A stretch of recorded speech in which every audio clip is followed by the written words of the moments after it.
Hey, Marcus Washington, MTC Media here for Georgetown pregame against Lehigh. Georgetown did not open up when a lot of other teams open up. A lot of teams open up on Monday.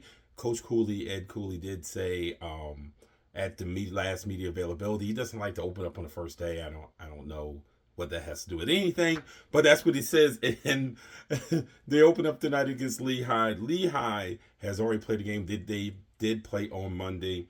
They lost to Northwestern 90-46. Now, taking a look at Georgetown, there's a lot of new faces there this year, along with some familiar ones. But when we look at those new faces, we have Malik Mack, who is going to start in the backcourt with Jaden Epps, Curtis Williams, who came over from Louisville, Michael Peavy, who's also going to be a starter, came from TCU, Jordan Burks came over from Kentucky, and then some freshmen, Caleb Williams, Julius Halafanya, Thomas Sorber, and Kayvon Mulready are the freshmen there. And then there's a couple of guys, freshmen, who are likely to be redshirted, Jaden Fort and Sil Dioff.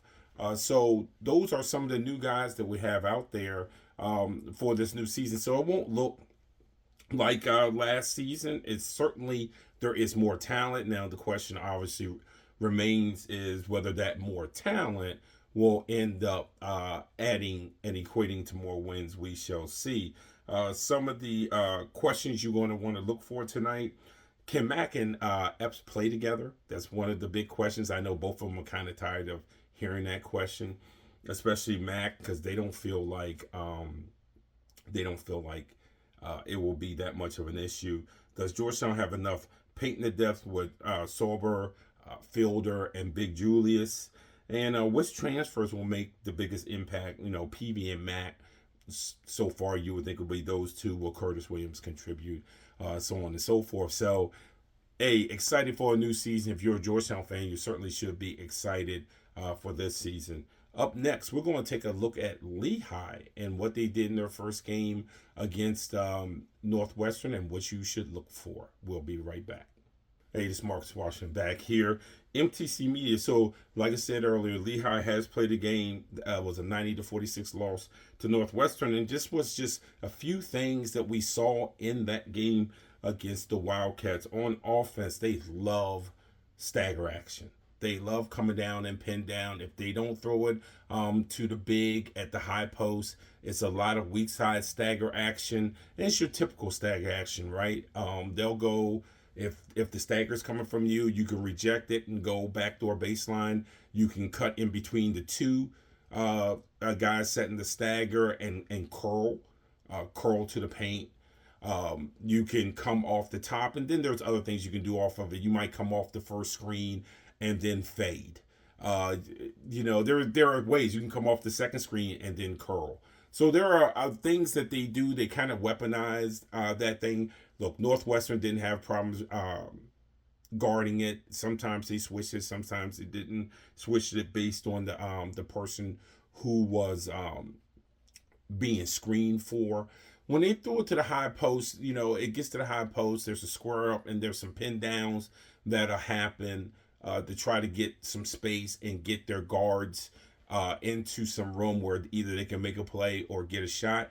There's nothing that Lehigh does that is going to throw you off guard. What they do is pretty straightforward. Now, you have to expect, for those who like the Patriot League, that they'll probably have some actions off of actions once they get to the conference schedule. But what you're not going to see, obviously, is a full playbook on offense. In fact, the only coach I ever spoke to who said that they put everything in at the beginning of the year and run everything at the beginning of the year was Patrick Ewing.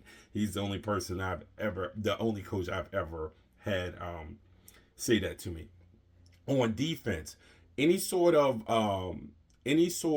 ball screen action that you do that's not in the middle of the court, they ice the screen. They'll ice it to sideline, baseline. Now, Northwestern countered this by putting in screen actions where the person setting the screen would pop out as opposed to necessarily diving in. You can do both. Lehigh is not big, and especially if you have bigger wings, you can do both.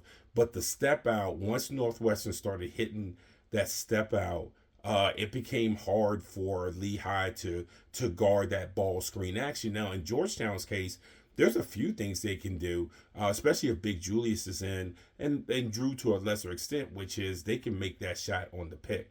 And Northwestern took advantage of when Lehigh was playing drop and everything.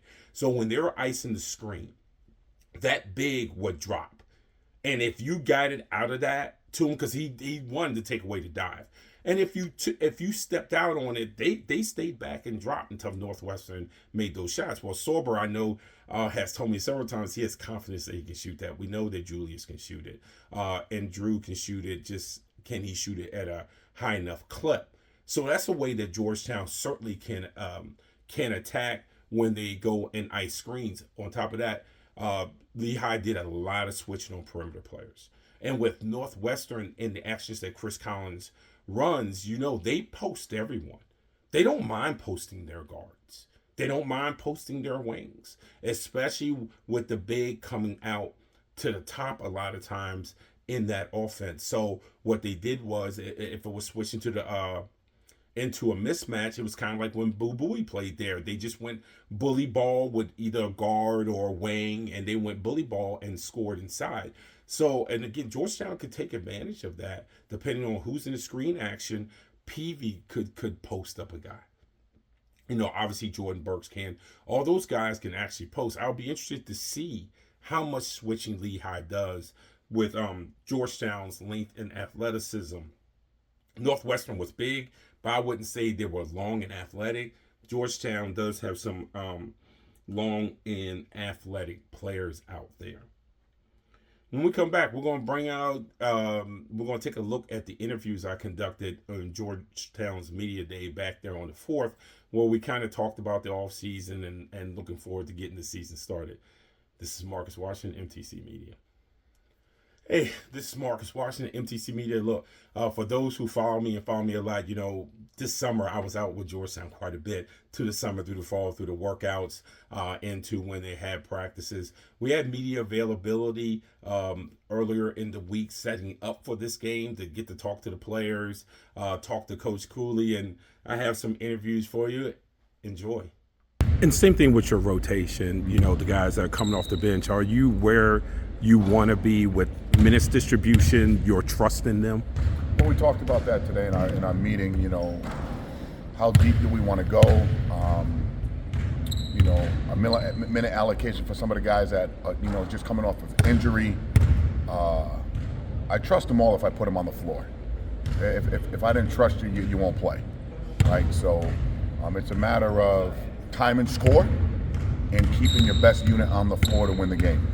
And your out-of-conference schedule right now, do you think that reflects of where the program is at this time being? Absolutely, 100%. I think, it's so many times other people want to schedule for you on their needs and wants versus what the organization is. We are building something here, and we're starting from zero.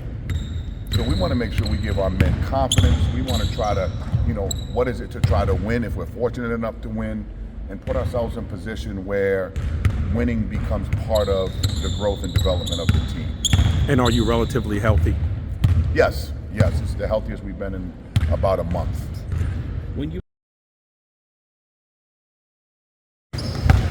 Hey, Jayden, talk a little bit about your building up chemistry with Malik and what that process looked like. It was good. Just getting on the same team with him and playing with him every day in practice. We work out together, we hang out on and off the court.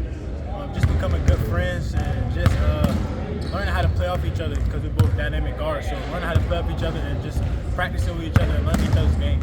And with Malik here, it'll take some of the burden off you. You're trying to do everything from ball handling to shoot last year. Do you feel a little freed up that now you have someone like him with you in the backcourt?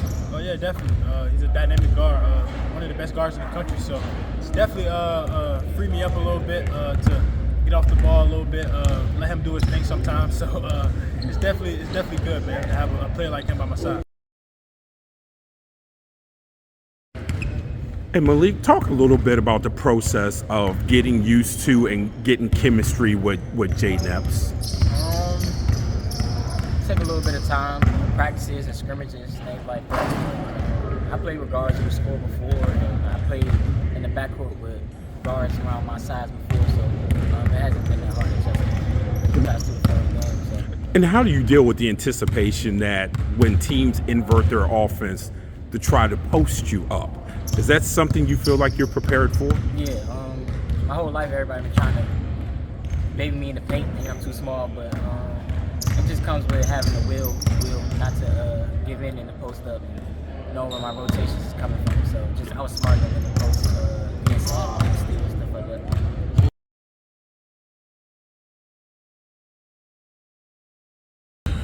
Coming from a winning culture, how important is it to kind of bring your habits and winning culture habits to this program? Yeah, I think that's why Coach Cooley recruited me, because he saw that I had won everywhere I've been at, starting in high school to now. So, I'm just bringing that, like he said, the defensive mentality.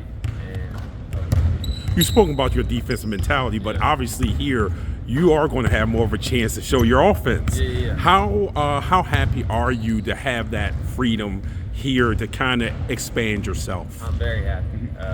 That was one of the main things that made me come here. Coach Cooley told me the things I was going to be able to do in this offense, and so far in these scrimmages and these practices, kept his word, and I feel like I've grown a lot as a player, and I just can't wait. I can't wait for the first game on Wednesday to show everybody. And how much are you looking forward to seeing someone else and not just beating up on your teammates? And I can't wait. Like I said, we've been beating up on each other since May, so it's time. How comfortable do you feel right now with the speed of the game, the physicality of the game going into opening night? It took me a while, like when I first touched out at Georgetown, to keep up, with the conditioning, all that stuff. But I started to get used to it, and I think I'm doing pretty well with it now. So. And film study, have you ever studied this much film in your life? Yeah, high school, yeah. All right, Archbishop Ryan, we used to study film week after week before every team that we played. So I'm already used to how the film coming in the film, watching who you playing against and stuff. Welcome back. It's Marcus Washington here at MTC Media. So here are some of the things to look for specifically tonight. Mac being the primary ball handler. So look, for all the questions about whether Mac and Epps can play together, Mac is very comfortable being a primary ball handler. And this will allow Epps to play off the ball, where I think he's stronger anyway. I don't think Georgetown makes any sort of big leaps if they're asking Epps to score and to be the primary ball handler. It's more natural to Mac. So we'll see. Then there's going to be times where Epps is the primary ball handler. I think there's going to be times when if Kayvon Mulready is healthy and is playing tonight, where he could be the primary ball handler. So, but for the most part, it's going to be Malik Mack. How does Georgetown score in the paint? There should be a lot of throwing, especially with the matchup that they had with Lehigh tonight. A lot of throwing the ball inside. Take a look at how mature the moves are. Sorber in this day and age has a good back to the basket game for someone as young.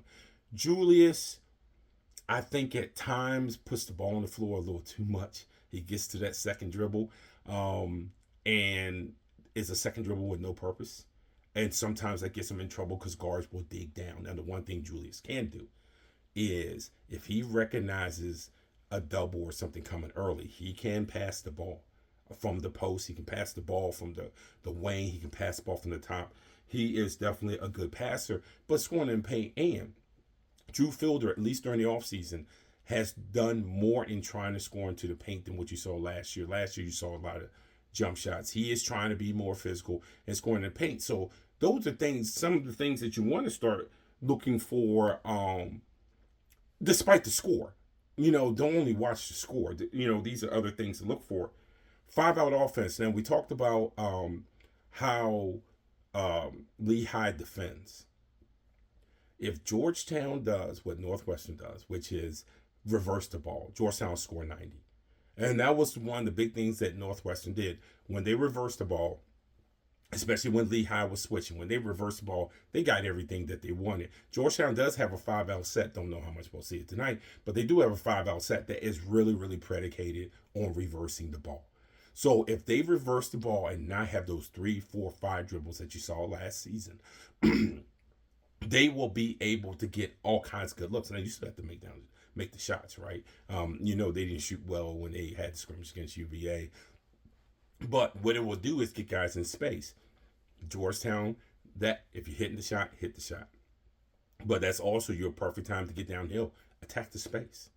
Attack the space. If Lehigh wants to go into that drop posture and you reverse the ball, attack the space. And again, the screening action, as I just said, with the screening action, the ball needs to move. Defensively, I don't know how much Cooley wants to put on tape tonight, right? So, they have the 1-2-2 to try to kind of speed you up a little bit. They have a couple of zone looks, 3-2-2-3 zone looks. But the one thing you want to look for tonight is how physical is Georgetown on the perimeter when Lehigh has the ball. And can they be physical without fouling? When they get to the Big East schedule, you know this. Georgetown has small guards. Teams are going to try to attack that. These guards have to get used to being able to play physically away from the basket without fouling. Or what teams will do is they will scheme to get the ball to someone either through a switch or if they have big guards to be able to take advantage of the size difference. So got to see how well they can play and how physical they can play without fouling. So keys for the Hoyas tonight to win. Reverse the ball, which we spoke about earlier. Dominate the boards. Lehigh has no one that can out-rebound this team. So the board work is going to be a desire thing. Do you want to be good at your craft? Do you want to be good enough to get your coach's attention? Okay? Do you want to be good enough so when you have bigger games that Cooley has confidence to put you in? So those things will start tonight too. And last but not least, push the tempo. Georgetown wants to play faster. They have to play faster. They're not going to kill you in the half court. They're not going to have some of the in-depth actions that you see UConn running under Hurley. Well, Hurley has those players where he can run those things. So Georgetown don't have those players. So they're going to push pace, try to get easier baskets. Did not get enough of them last season. Looking forward to seeing everyone at McDonough tonight. Be loud, be proud, and year 2 of the Cooley era is about to begin. Thank you for joining us. This is Marcus Washington, MTC Media.